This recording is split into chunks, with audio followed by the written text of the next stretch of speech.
क्या आपको पता है कि हमारे सौर मंडल का सबसे नजदीकी सितारा प्रोक्सिमा सेंटूरी 4.2 प्रकाश वर्ष दूर है, जो लगभग 40 लाख करोड़ किलोमीटर की दूरी पर है। इंसानों के द्वारा बनाया गया यान पार्कर सोलर प्रोब अब तक का सबसे तेज यान है, जिसने 4,66,592 किलोमीटर पर आवर की स्पीड को हासिल किया है। अगर हम इस स्पीड से भी अपने सबसे नजदीकी सितारे पर जाना चाहे तो हमें 35,72,000 दिन लगेंगे।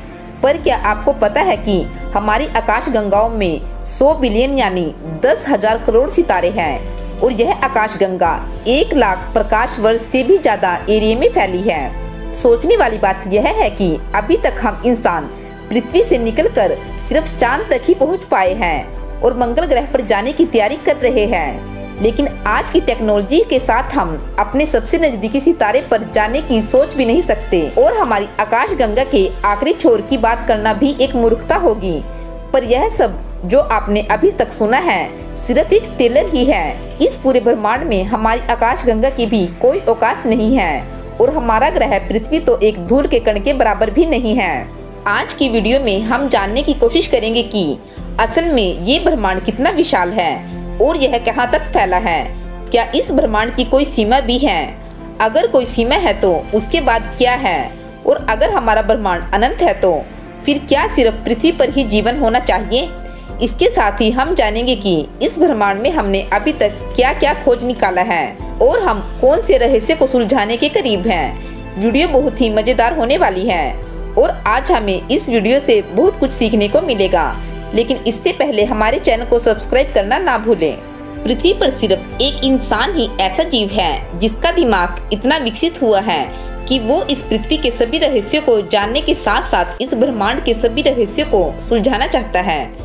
आज से 500 साल पहले हम यह भी नहीं जानते थे कि पृथ्वी गोल है और यह सूर्य का चक्कर लगाती है। हम बस पृथ्वी के उस छोटे से हिस्से को जानते थे जहाँ हम रहते थे। 17वीं शताब्दी में गैलीलियो ने बताया कि पृथ्वी सिर्फ एक ग्रह है और यह सूर्य का चक्कर लगाती है। इसके बाद हमें पता चला कि हमारे सौर मंडल में पृथ्वी जैसे कुल 8 ग्रह हैं, जिसके बाद हमारी जिज्ञासा और भी बढ़ने लगी। 1990 में हमने हब्बल स्पेस टेलीस्कोप को लॉन्च किया और इस टेलीस्कोप ने हमें वो दुनिया दिखाई जिसकी हमने कभी कल्पना भी नहीं की थी। इस टेलीस्कोप ने हमें बताया कि इस ब्रह्मांड में हमारी आकाश गंगा के जैसी और भी कई आकाश गंगाएं हैं। ब्रह्मांड के बारे में हमारा ज्ञान पृथ्वी से होकर हमारी सोलर सिस्टम तक और फिर प्रोक्सिमा सेंटूरी और बाद में आकाश गंगा तक पहुंचा। हमारे वैज्ञानिक अभी तक इसी बात में उलझे हुए थे कि हमारी आकाश गंगा कितनी बड़ी है और इसमें कितने सितारे हैं, लेकिन यह तो कुछ भी नहीं था। वैज्ञानिकों के होश तब उड़ गए जब हब्बल ने एक ऐसी तस्वीर भेजी जिससे पता चला कि इस ब्रह्मांड में और भी बहुत सी आकाश गंगा है। अभी तक हमें कोई अंदाजा नहीं था कि इन आकाश गंगाओं की संख्या क्या हो सकती है। धीरे धीरे हम इस ब्रह्मांड के बारे में और ज्यादा जानते गए और इस नतीजे पर पहुंचे कि हमारे ब्रह्मांड में अरबों खरबों आकाश गंगा है और एक ही आकाश गंगा में अरबों सितारे हैं। यह जानकर हर किसी का दिमाग हिल गया, क्योंकि कुछ सैकड़ों साल पहले हमें लगता था कि पृथ्वी ही सबसे बड़ा ग्रह है और ये चांद सितारे इससे बहुत छोटे हैं। पर बाद में हमारा सारा भ्रम टूट गया और हमें इस ब्रह्मांड की विशालता का पता चला। अभी तक हमें जिस ब्रह्मांड के बारे में पता चला है वो 9300 करोड़ प्रकाश वर्ष तक फैला है, जिसे हम ऑब्जर्वेबल यूनिवर्स कहते हैं, यानी वो ब्रह्मांड जहाँ से प्रकाश हमारे पास पहुँच सकता है और इसके आगे के ब्रह्मांड को हम अभी तक नहीं देख सकते हैं। पर इसका मतलब यह बिल्कुल नहीं कि हमारा असली ब्रह्मांड यहीं तक फैला है। हमारा असली ब्रह्मांड कितना बड़ा है यह कोई नहीं जानता और यह अनंत भी हो सकता है, जिसकी कोई सीमा ना हो, और सीमित भी हो सकता है।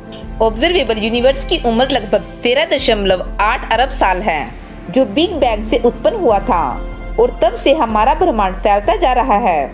अगर हम प्रकाश की स्पीड से भी यात्रा करें तो हम कभी भी ब्रह्मांड के अंतिम छोर तक नहीं पहुंच सकते, क्योंकि ब्रह्मांड के फैलने की रफ्तार भी 33 लाख प्रकाश वर्ष पर मेगा पार्सेक है। ब्रह्मांड की इस विशालता को जानकर पहले ही हमारा दिमाग चकरा गया था, लेकिन सबसे बड़ा झटका तब लगने वाला था जब वैज्ञानिक असंख्य ब्रह्मांड की थ्योरी लेकर आ गए, यानी हमारे ब्रह्मांड की तरह इस दुनिया में और भी ब्रह्मांड हो सकते हैं। क्या आपको पता है कि धूल के एक कण में 3 लाख करोड़ एटम होते हैं? यानी एक धूल के कण से लेकर लाखों प्रकाश वर्ष बड़ी आकाशगंगा और असंख्य आकाशगंगा वाला ब्रह्मांड। इस ब्रह्मांड की विशालता के आगे हम इंसान सिर्फ जीरो ही है। चंद्रमा हमसे 3,84,000 किलोमीटर दूर है और जब इंसान चंद्रमा पर पहुंचा था तो हम इंसानों को ऐसा लग रहा था कि हमने बहुत बड़ी कामयाबी हासिल कर ली है। भले ही हमारे लिए ये एक बहुत बड़ी उपलब्धि हो, पर जब हम इसकी तुलना इस ब्रह्मांड से करते हैं तो पता चलता है कि हम इंसान सिर्फ ब्रह्मांड में अभी तक एक कदम भी नहीं चले हैं। कुछ समय पहले पहली बार इंसानों का बनाया हुआ कोई यान हमारे सौर मंडल से बाहर निकल पाया है और अनंत ब्रह्मांड में आगे की तरफ बढ़ रहा है। इस समय हम पृथ्वी को छोड़कर मंगल ग्रह पर इंसानी बस्तियां बसाने की तैयारी कर रहे हैं। भले ही यह एक बड़ी उपलब्धि हो, लेकिन किसी दूसरे सौरमंडल में जाना हमारे लिए अभी भी एक सपना ही है, जिसमें 100 साल से लेकर हजारों साल तक लग सकते हैं। या ऐसा भी हो सकता है कि हम कभी किसी दूसरे सौरमंडल में पहुंच ही ना पाए, लेकिन फिर भी हमने अभी से इसकी तैयारियां शुरू कर दी है और हम टाइम ट्रैवल यानी समय यात्रा तक की बातें कर रहे हैं, जो दिखाता है कि आज हम इंसानों का दिमाग कितना विकसित हो चुका है। वैज्ञानिकों का मानना है कि हमारा ब्रह्मांड लगातार फैल रहा है और इसके फैलने की स्पीड भी लगातार बढ़ती जा रही है। अगर हम इसका उल्टा देखें तो पता चलता है कि कभी न कभी हमारा ब्रह्मांड एक ही बिंदु पर सीमित था, जहां से इसने फैलना शुरू किया था, जिसे बिग बैंग के नाम से जानते हैं। अब सवाल यह है कि यह ब्रह्मांड असल में कहां तक फैल चुका है और यह कब तक फैलता जाएगा, और क्या यह थ्योरी सही है? ब्रह्मांड का आकार क्या है और यह किस प्रकार काम करता है, इस पर मैंने भी एक थ्योरी बनाई है। मैं यह दावा नहीं करती कि मेरी ही थ्योरी सही है, लेकिन ऐसा हो सकता है। ब्रह्मांड कैसे काम करता है और इसका आकार कैसा होना चाहिए, इसका जवाब इस ब्रह्मांड में ही मौजूद है।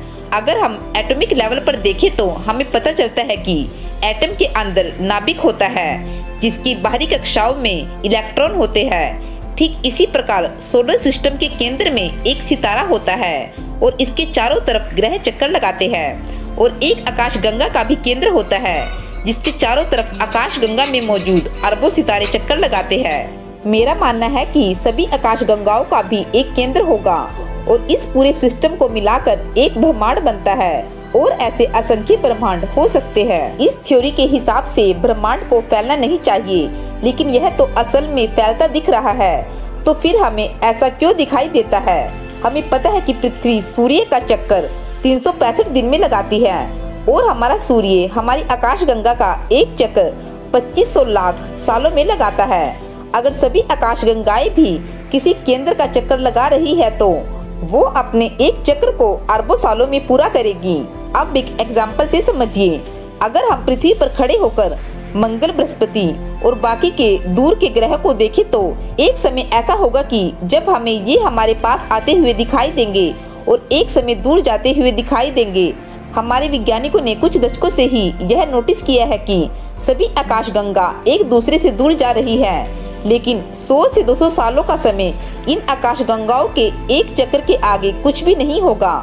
दूसरी बात, हम इस ब्रह्मांड के बहुत छोटे से हिस्से को ही देख पा रहे हैं और अंदाजा लगा रहे हैं कि यह फैल रहा है, लेकिन असल में ये आकाशगंगा भी ग्रहों की तरह सिर्फ चक्कर ही लगा रही है, जो हमें फैलती हुई प्रतीत हो रही है। अगर यह ब्रह्मांड फैलता है तो पृथ्वी से सूर्य की दूरी में भी बदलाव आना चाहिए।